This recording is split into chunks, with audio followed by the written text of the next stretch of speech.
Okay, we're gonna test the octane grinder with an octane battery and see if we can get this cut in under a minute.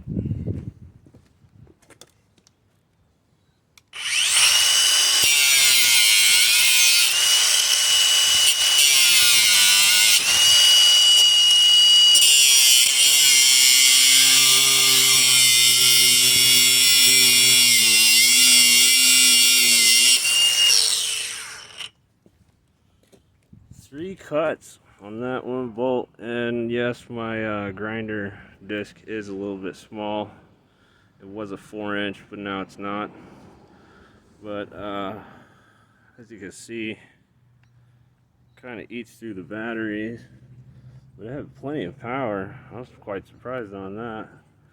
And this is model R86042.